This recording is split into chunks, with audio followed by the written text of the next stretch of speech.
This is 99 Novels, a podcast by the International Anthony Burgess Foundation.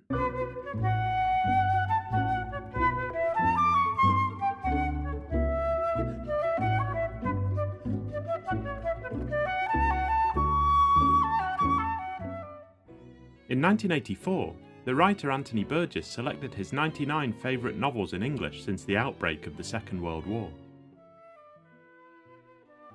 Never short of an opinion about books, Burgess's list is typically idiosyncratic and invites closer attention, so we've invited some of the leading scholars, critics and writers to tell us more about each of the 99 novels. So read along with us as we explore a reading list created by one of the most original literary voices of the 20th century.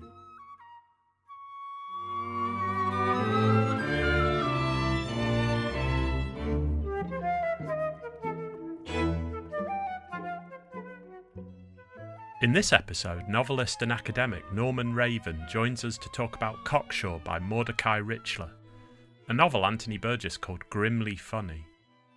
Cocksure tells the story of Mortimer Griffin, a publisher whose routine life collides with the world of the Star Maker, a grotesque Hollywood movie producer who buys Mortimer's publishing house and sets his life on a downward spiral. Mortimer suffers a breakdown of his marriage, has to contend with a school teaching the children the work of the Marquis de Sade, and begins to question his identity as a Canadian Anglican. Eventually, Mortimer uncovers the Star Maker's horrific secret to making blockbuster movies. Mordecai Richler was born in 1931 in Montreal, Canada. After working for the Canadian Broadcasting Service in the 1950s, he moved to London where he wrote 7 of his novels, including Cocksure. Returning to Montreal in 1972, he wrote 3 more novels, including Barney's version, which was adapted into a film in 2010. Richler died in 2001. Norman Ravvin is a writer, critic and teacher. His publications include the novels The Girl Who Stole Everything, Café de Westerns, and Lola by Night. In 2023 he published Who Gets In, an immigration story, which blends memoir, history and archival work to tell the story of his grandfather's efforts to bring his family after him to Canada from Poland in the early 1930s. A native of Calgary, he lives in Montreal where he teaches at Concordia University in the Department of Religions and Cultures.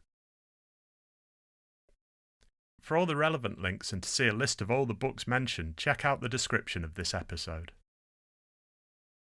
I'm Graham Foster, and I spoke to Norman Ravvin about Cocksure by Mordecai Richler in December 2024.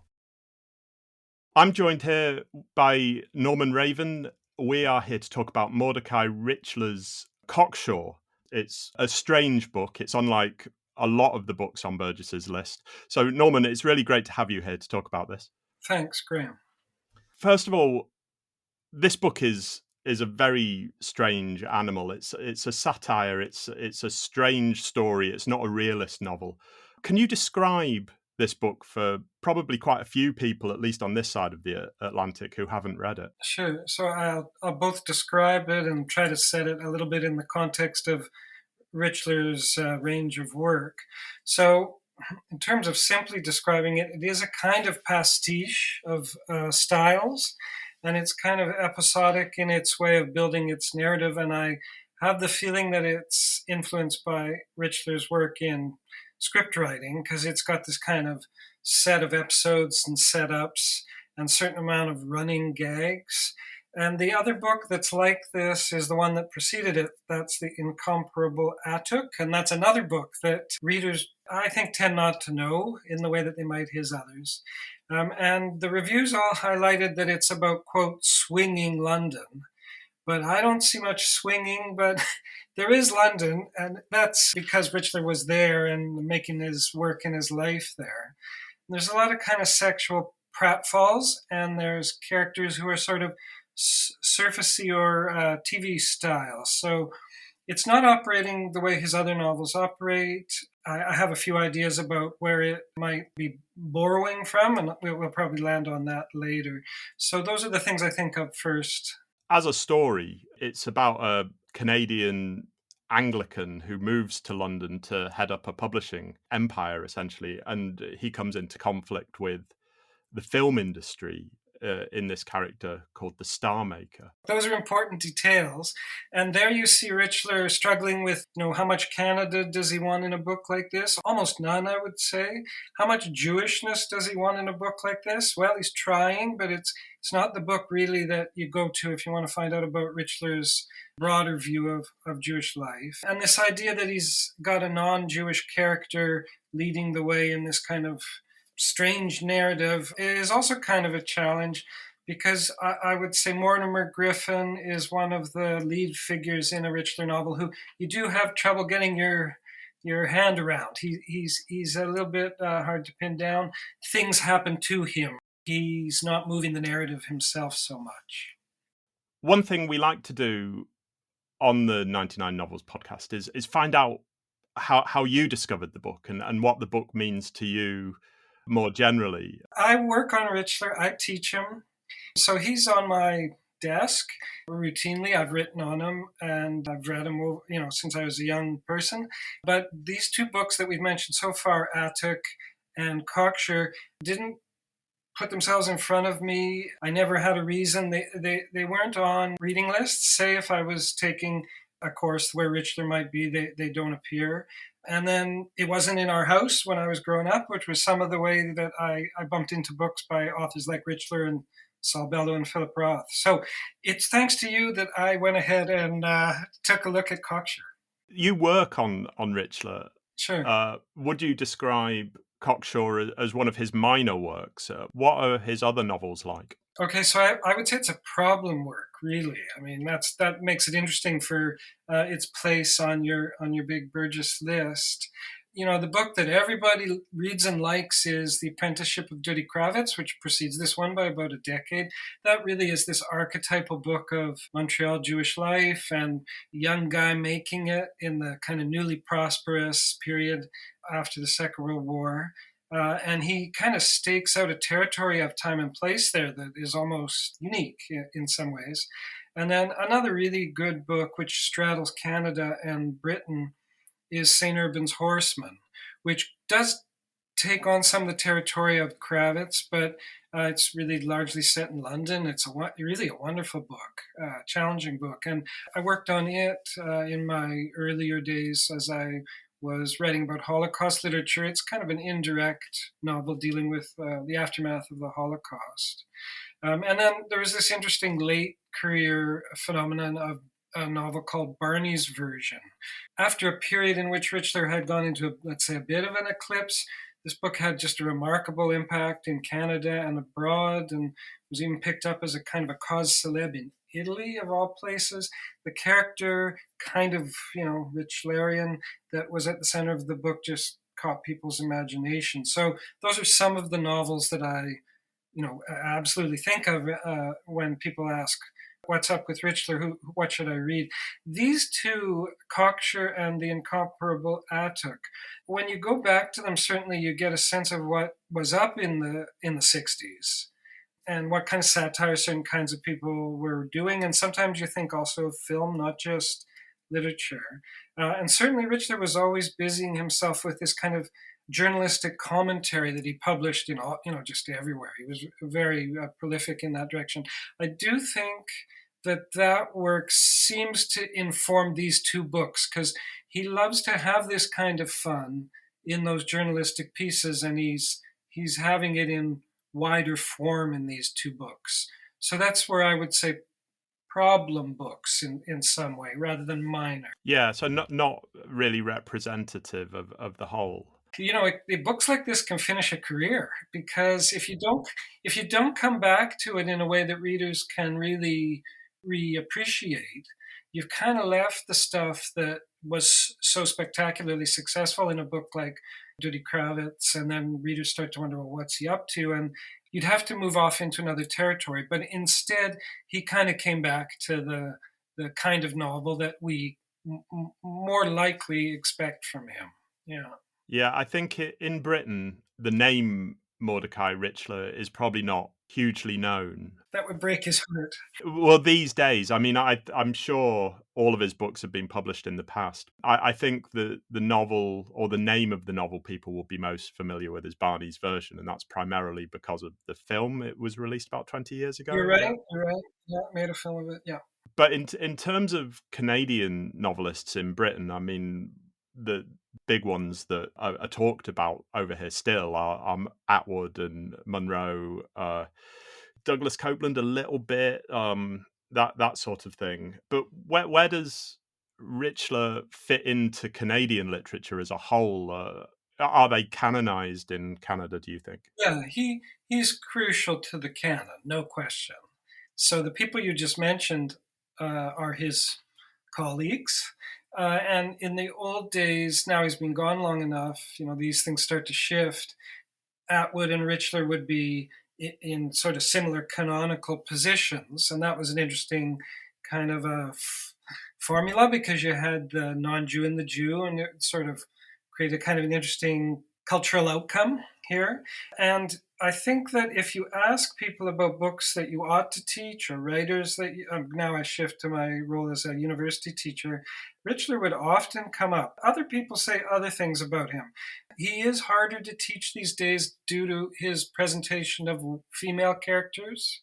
So aspects of his writing, maybe a bit like the satire in Cocksure, that seemed really all right 25 years ago, have sort of, they've got a different view now. It happens to lots of writers. So he's undergoing maybe a little bit of a canonical readjustment, but absolutely his track record, his reputation, his relevance in Montreal, really substantial and canonical. Burgess mentions in the first line of his review in 99 Novels Saul Bellow, who is from Montreal but left Canada at a very early age. So how is Saul Bellow viewed in Canada and specifically in comparison with Richler? So that raises so many interesting kind of contrasts. So Bellow, as you say, is a child in Montreal, and he's born, I guess, in Lachine, which is this kind of outlying early settlement on the outskirts of the city. But then he has this wonderful section in Herzog, and that book is mentioned in Cocksure, where he portrays his father's kind of troubled years in what is, thought of as the old Jewish immigrant neighborhood, and that became the neighborhood that Richler would sort of take over as his literary ground for portraying Jewish life. So there's a lot of overlap there, and then off he goes, Bellow, to Chicago and starts doing things that are entirely American. And so I would say that it's only the most specialized reader of Canadian literature that would think of Bellow as a Canadian, a Montreal Jew like Saul Bellow, says Burgess. So that's correct. That's a good way to put it. And in no way did Bellow elect himself to be one of the literary voices of Canada. Maybe I'm misreading what Burgess is aiming for there. So no, we let go of him. Bellow's a kingpin, in international U.S. literature. There's this wonderful thing in Herzog. There's a couple other short stories where he does interesting things about coming back. Those are neat, but we can't claim him. His stock, I would say, is in a different territory than Richler's stock. So there's a lot of interesting contrasts there. Yeah. With Richler, Cocksure is. I was reading it, and it's, you've mentioned before, it's a very English book in a way, a very British book. The sensibility of it is very British. So how did Richler identify with his Canadian nature?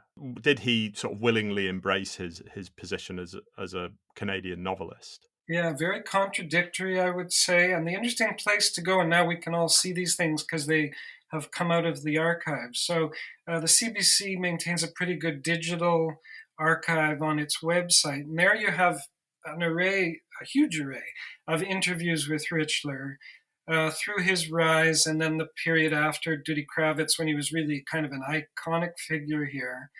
And he's in England. At that point, he's being interviewed sometimes by Canadian journalists. So the CBC has sent somebody over to sit with him, and he smokes about 11 cigarettes in the period in which they talk. And his comments about Canada are, distinctively dismissive. I would not say satiric, not like this book, but really dismissive. And one of the standard points for him was that everything kind of west of Toronto is like this boiler room. He didn't know the territory, and he wasn't interested in it. In that way, I find, it's a kind of it's this metropolitan view that obviously he was inhabiting because he was inhabiting this London cultural space that gave him a lot of power, you could say, even as a young writer. And in that way, he kind of talks down to Canada, but Canada still kept wanting more of it. And then ultimately he comes back. Now, I don't follow those kinds of personal details really, but he brings his family back to Montreal, and then mostly lives here, although there was this pied-à-terre, you would know these things in London, and this life that kind of went back and forth. But he kind of reoriented himself as he was raising his kids, maybe that was the reason, in Montreal. So I would say a very kind of contradictory, divided, I don't know about troubled, but not an easy relationship with Canada over the decades. We've been talking about identity. Perhaps we can talk about what is distinct about Jewish Canada that is different from its neighbour, Jewish America. No, it's a good one. I mean, it's interesting in light of the book, because in Cocksure one wouldn't learn any of that because he's just not there. It's not what this book is going to do. There's this little kind of glimmer of something like the character that appears in Duty Kravitz, this Ziggy Spice Handler, who's this kind of, unpredictable kind of, in some ways, kind of provocative character. But so not in this book. So the thing that you have to say if you're talking about literature is that a writer like Richler was aiming all the way and in the best work to convey the uniqueness of Montreal. So that's a unique Montreal Jewish kind of set of concerns and experiences. And I'm not born here. I'm not born in Montreal, so I've lived here 25 years. And I get it. I mean, it is its own world in its way. So writers like Richler had a lucky break on that front. And it had to do with the political and the kind of social pressures that were here because of the French culture and the sort of sense of siege mentality to some degree that either kept people here or caused them to leave. And in that way, Montreal Jewish life really did develop its own kind of identity and its own kind of special character. He was very much part of that. So that would be one way to answer concretely. I would say that Montreal's its own game in relation to the rest of Canadian Jewish life as well. And in that way, different, naturally from New York and San Francisco and this kind of thing. So Montreal's a special case. Political causes for that, the big numbers that came here early on in the early part of the 20th century. And then last thing I should say is that because of the political pressures, they maintained their institutional kind of coherence here. And even the life of Yiddish, really long after other cities were moving away from these things because the need was not there. But the cultural pressures here caused a kind of cohesiveness, which he resented as a youth, but then recognized later to be this kind of neat ethnographic kind of territory for a writer. That's really interesting. And how were his novels viewed in a sort of North American Jewish canon, as it were? How were they put up against people like Philip Roth? Well, he always wanted to see himself in that place, and he and Roth got to be friends. I hope I'm right about this because they were, let me think now. Roth and Richler encountered each other in these kind of closed groups of writerly activity. And Roth has a great line somewhere where he says to Richler, why don't you come down to the United States where we can really do Jewish business? The idea being, come to the big time. And that's, you could say, the nightly dubbing. Roth is saying, you're in my territory. You should come and join me. But ultimately, the two careers don't line up. Roth's output in the end and staying power is greater. And I think his relevance in overall American society is incredible. And when things are going on as they are now, you want to tell everyone to go read The Plot Against America. Is there a Richler book where you would say to someone, yeah, you should go read that? I'm not sure. So that's a challenging kind of place for Richler to stand. He surely wanted to be in that territory. So that was his goal. Let's focus a little more on the novel. It deals with transgressive humour, some of which has aged better than other bits, I would say. It could obviously be taken as obscene by different readers. Burgess is a defender of the right to write obscene literature throughout his career. He defended William Burroughs. So he would be very interested in what the reception of Cocksure was in those terms, and whether or not it had to contend with censorship when it was first published. Well, everything you just said really does kind of set us up to understand what, even if Burgess didn't know a thing else about Richler, why this book would fit his mold in some way. So after you asked me to join you, I went looked at a lot of reviews, both Canadian ones and also the US ones. Boy, there was a lot. The book was really well reviewed. And it reflects how things have changed in North American press, where you just can't expect this any longer. The reviews, they have this kind of medium volume to them, or they enjoyed or accepted what Richler was up to. They said they got it. They highlighted the things that you just mentioned associated with kind of transgressive sexual stuff and whatever however you would want to call it. And most readers were not, most of those reviewers were not resisting it. I don't know if they, though, on the whole, really cared for it. So it was sort of an element of the book that they were kind of taking as it came, and then they weren't commenting on the relationship of the book to other Richler books. That's not what was up in those days. So that really seems to reflect that they saw it as something kind of the times. But then the other thing that I checked, as you made me think about this, is that question of obscenity in Canada was not an issue at all. I mean, we're not really, really big on that, although we've had some stretches of books being people aiming to ban them. But the thing I saw was that W.H. Smith wouldn't sell it in the UK. And that seemed to have an influence on other UK-oriented markets like New Zealand and South Africa. It was really a kind of a enclosed group of markets, not ours though. And it did just seem to be a bookseller issue. So that would be an interesting story, which I didn't pursue beyond that. Let's focus a little bit on actually what happens in the book. We follow a protagonist, Mortimer Griffin, who Burgess suggests is an innocent who is set upon by the new gods of cynicism and permissiveness. And that's a quote from the review in 99 Novels. What do you think we should make of Mortimer in the novel? And is he a moral character, do you think? I think I like the innocent idea best. He's a screen onto which the rest of the culture plays. I don't think he rises to that other thing that you're wondering about whether, and it's Burgess, I guess, that puts him there. His narrative having this kind of moral potential. He's too thin, and everything that happens around him is what we're actually paying attention to. And in terms of his relationship, let's say, to the culture of the time, he's, as you said well at the outset, he's this literary kind of player who ends up having encounters with the film industry. So he's really just kind of in this middle ground where he's neither one or the other in terms of literary life and film life, and he's kind of watching things go by. So it's an interesting question, and it may be a problem in the book, the way that Griffin comes off. And then this issue of his being, quote, Anglican, and there's this strange issue, but I can say a bit about this, that others are trying to suggest to him or imply to him that he's Jewish because he has this kind of victim nature, or he's potentially like the way they think about Jews, and that too is it's kind of it's hard to know what to make of that part of his character.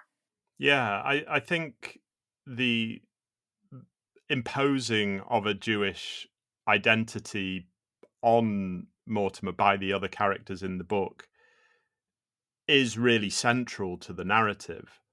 it happens nearly on every page, certainly in every chapter. It's usually by Jewish characters, and it's hard to. I mean, I don't think I got what Richler was saying about the nature of Jewish identity, if it can be. Because at one point, I think a Jewish character, says to Mortimer, it's something like, "It doesn't matter what you are; it matters what you are perceived to be." You know, the guy who runs the lecture series, and he basically says, "No, you are Jewish because that's how you are perceived." So there's an element there that's interesting. I mean, when you describe it that way, that is a kind of an implication about identity that suggests we're not in control of the way people view us, and that society will make claims on us. And there's all kinds of interesting ideas that come out of that. So I believe you put your finger on it, and Richler is in some way interested in that. But then the whole Griffin trajectory doesn't maybe rise to the challenge of bringing that issue out in a more substantial way. Maybe. Yeah, he's certainly upset to be considered Jewish, which is kind of a weird reaction that Richler must be saying something with, I think. Right, right. Well, and everything you say makes me think about the author himself. Winding this stuff out, and in some way, you can't help thinking that Griffin is in some way an alter ego, some kind of shadow version of himself. And he doesn't want to write about this stuff from the Jewish point of view in this book for whatever reason, which fair enough. But he still wants to go to these themes. But it's this non-Jewish character who's experiencing. It's a real tangle, you could say. I don't know if it's too hard to say, but do you think Richler is responding to his own identity, even though he's not directly writing about a character who is Jewish? So I didn't read it that way, but as we talk about it seems to come into view that it's kind of inevitable. And then it is a book, then maybe more directly than other things he did, about being himself a Jewish Canadian in England, and then in what way he could stand at objective remove and try to look back at it, and he's come up with these kind of indirect ways to do it. So that may be an aspect of it that's actually interesting that I didn't think properly about as I read. Yeah, certainly as you're reading it, Mortimer's a hard character to know what to do with, I think. He's the protagonist, but really he's not reacting to the action that's happening around him in a way that you would expect a protagonist to react. So at one point, his publishing company are releasing a series of biographies, and every time they are just about to release a biography, the subject of the biography mysteriously dies, and it's heavily implied that the higher ups are knocking off these subjects of the biography to sell more books. And Mortimer seems to think this at one point, but he doesn't seem to react. He just seems to think, okay, fine, yes. And he finds a document in his boss's office that seems to suggest underhanded dealing and that sort of thing, but he doesn't really do anything about it. Those things to me, those remind me of detective writing, of course, and sort of films that are based on those kinds of narratives. And then you do think of Richter's involvement in screenplay writing. And in that way, the making of this book, or its patterning, does seem to push in the direction of that genre, film and Ian Fleming style stuff. The opening of the book to me is entirely modeled on an Ian Fleming opening. And these little details you're mentioning, they're so key, but then they don't flip open, or they don't really develop in the way that another writer might make them. So genre might too be an issue in Cocksure. Yeah, I think it's interesting you mention Richler as a screenwriter, because I think this book is, I would say, obviously influenced by someone's experience of the behind the scenes in the film industry, and because it becomes a ludicrous parody of the film industry, where they're essentially making movie stars out of jelly, essentially, and these sort of dummies that they can move around to film. So I think of then The Day of the Locust, Nathaniel West, but I didn't think of it as I read, but maybe now it's one to think about in relation to this. And then I do think of kind of dark comic dystopic films like Doctor Strangelove, which I had to check. It does precede this book. And then to science fiction, so Asimov and the idea of robot cyborgs, and now we're so inhabited by this stuff in our world, but it was kind of just coming to the fore in popular culture. So that too might have excited or interested Richler, and then too the genre gets kind of messier because you're bringing these other popular genres in that they really do start to be important by the later stages of the book. The idea that the film industry is making its heartthrobs and lead actors up of parts. And Yeah, it's a sort of Frankenstein narrative. Although I would say that it's more like Frankenstein's monster is making more Frankenstein's monsters, because the producer in charge of all this, the star maker, has modified themselves so much to try and not age that their gender is indeterminate. They've got pipes and dialysis tubes and all sorts of things going in and out. So it's sort of like the monster itself is making monsters in a in a way. yeah, and there are a lot of things like that in the novel that are in some way ahead of their time. So he's interested in all of that kind of indeterminacy, and yet he's really only interested in it to send it up. And here we hit on, we haven't raised it, the political kind of message of the book, but indeterminacy really upsets the author here, I think. And then so Star Maker, this kind of, I don't think, very successful idea about a creative figure who's crossing over all these boundaries in order to gain power, is this background kind of bogeyman that inhabits the book. I don't know, The Wizard of Oz. It just didn't. It didn't come together. It doesn't come together, and the idea of Star Maker doesn't completely come clear in my mind. And the thing that Richler sees, he really sees disgust in it, I think, and that too. I mean, that doesn't read so well now. Not really. I think the best thing you can say about that characterization is that it's a sort of capitalist monster. He's not interested in gender identity or the sort of transgressive barriers between identities. He's more interested in someone with so much money that they will do anything to stay alive. And gathering up cultural industry. I mean, some of that stuff really has stayed very relevant. So you're right. There's lots going on in that Star Maker issue.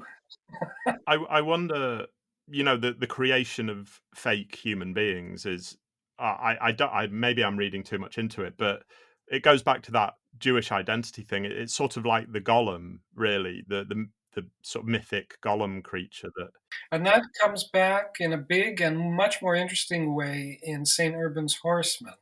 So Richler was drawn to that legend, and he had all kinds of reasons for that. And it's one that Jews tended to recognize in those days. It's lesser known than it was in his generation, but it's also often thought to be a kind of a progenitor to Frankenstein stories and science fiction stories of robots. So Golem's neat if it works in this case. Yeah. In his review, Burgess is very keen to try and position the novel as something moral, like we've mentioned before in the characterization of Mortimer, that Burgess tries to position Mortimer as a moral character. But he says in his review, and this is a quote, that the novel presents a very clear vision of Western moral decay. And it certainly does contain criticism of British culture, certainly, American culture, certainly the American film industry, and maybe Canadian culture as well. Mortimer is a Canadian character, and he's meek and polite, and goes along with other people's bad behavior. A do-gooder. Yeah. Do you think that analysis holds up? Do you think it is a novel that has a clear vision of Western moral decay. I don't think it has any of those serious intentions. I think it's meant to ride more lightly on the surface than that. And I took a page, which I'll just read a little bit from, that is trying to sort of sum up the era, I guess, or complain about the era. So this is what it sounds like. Griffin is talking to the fellow who will, for a short while, run the publishing house that the character then lets go of. His name's Woodcock. I think he's, in fact, a Canadian. It's a satire of a named Canadian academic. He hasn't even changed the name in this case. But then he told Mortimer how after the war was done, but still a festering wound, he and his followers, a number of saintly Jews among them, had traveled to Germany to demonstrate to the world how love and only love could conquer hatred. They'd cleared the rubble from the bomb parks and filled in the shell-torn fields. They had planted acres of wheat and corn and orchards and botanical gardens, heedless of scoffing onlookers who'd said nothing would grow where the old men and their students had sown. So it goes on. It's a long paragraph, unusual actually in this book. And it's Richler's way of making fun of people who try to make something good out of something really bad. And the idea that liberal do-gooders will go to all lengths to try to make a kind of a satisfactory outcome to things that are calamitous and dark. And I think that's the place where this book goes. And this is somewhere where he often returned to, the idea that liberal do-gooding had this kind of shallow quality to it and didn't look seriously at events or history or responsibility. Now, that is a kind of a moral read, but it isn't anything as deep or as kind of heartfelt and demanding as the thing that Burgess presents in his little presentation of Cocksure. So I would say this is the critique that the novel returns to again and again. Let's talk a little more generally about Richler's legacy. In Canada, it sounds like his legacy is quite large. Would you say there are writers working today that are influenced by him? The answer should certainly be yes. I think that's the right way to go. I would suspect that he provides a model for a kind of writing that's immediate and really kind of cinematic. So more successfully in books like Duty Kravitz are the way I'm thinking about these things working.